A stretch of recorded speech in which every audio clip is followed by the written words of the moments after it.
I have my brand new Old Country Brazos smoker right here. We're going to clean her up, make some modifications, burn her and season her in, and get her ready for that first cook. Let's begin. The first step is cleaning the cosmoline and oil out of the smoker. To get the cosmoline and oils cleaned out of it, we're going to use dishwashing soap.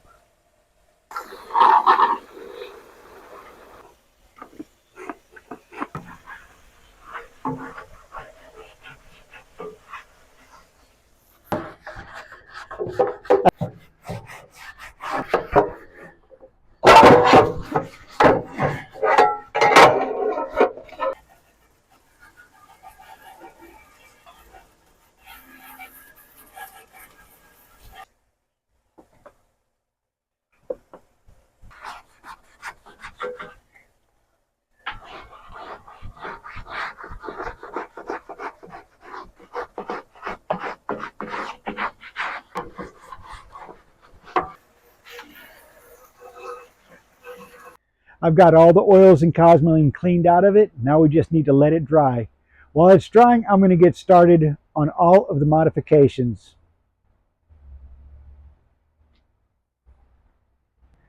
Okay, the three modifications that I'm going to make are threefold.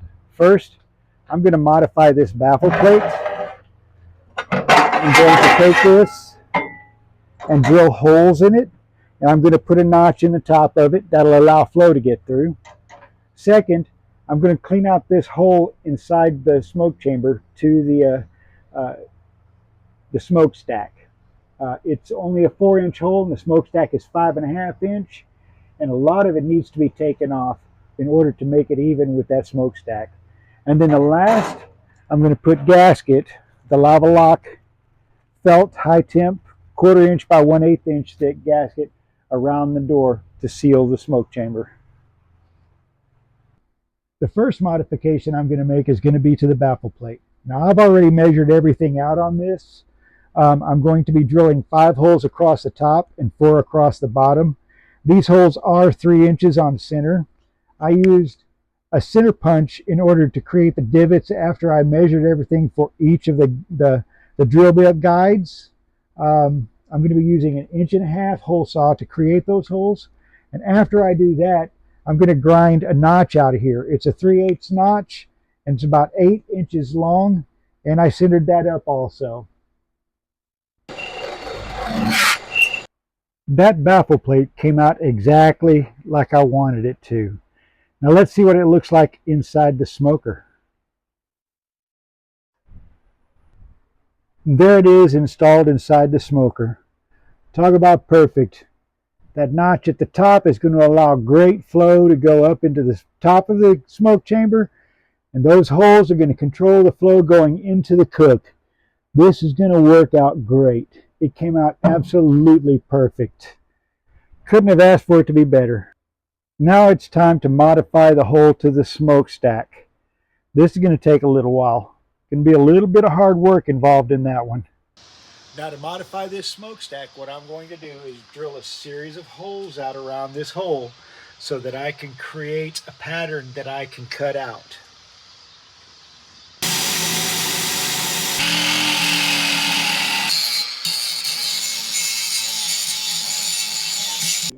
I got that modification made.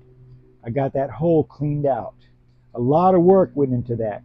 Drilling, sawzall, grinding, and filing. And it's the same diameter as the smokestack. It may not be pretty, but it will be functional. Along with the modification that I made on the baffle plate, what it's going to do is it's going to increase airflow through this thing. That way there's absolutely no need for a smokestack extension. Now I only have one more modification to make. The last modification that I have to make is sealing off this smoke chamber door. What I'm going to be using is Lava Lock Gray High Temp Gasket, 1/4 inch by 1/8 inch thick, and Lava Lock RTV 450 Black High Temp Silicone. I'm going to start by putting the gasket around the door.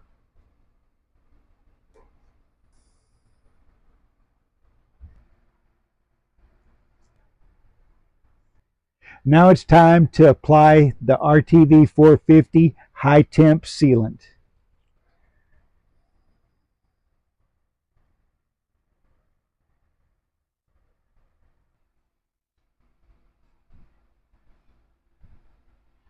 After getting that silicone installed all the way around inside that gray gasket, we're going to spray this edge with oil and close the door so that this will form a seal without sticking to the cooking chamber.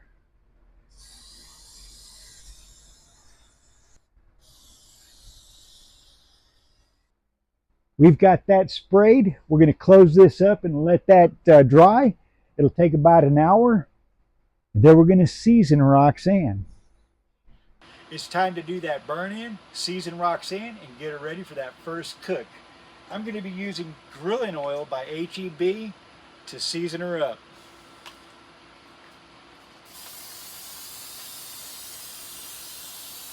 You want to make sure and spray everything on the inside and outside.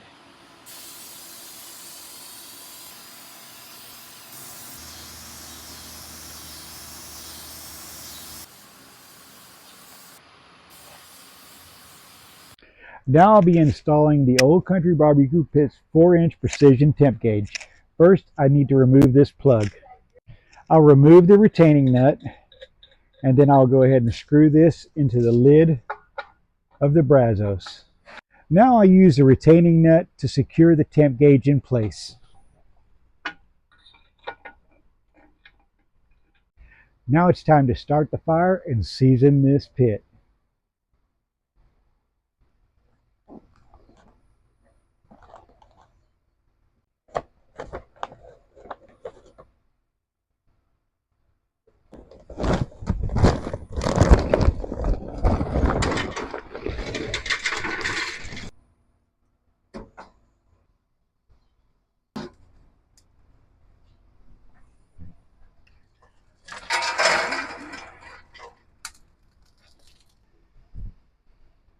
I'm going to get this up to about 450 to 500 degrees, and I'm going to let it burn in for about 3 hours.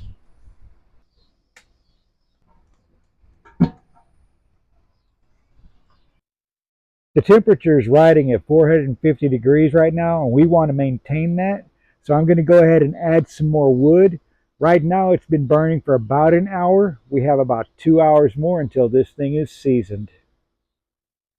As I would with any other cook, I'm preheating the wood to get it dried out and evaporate the moisture, as well as warm it up so that it'll start right whenever I put it in the fire.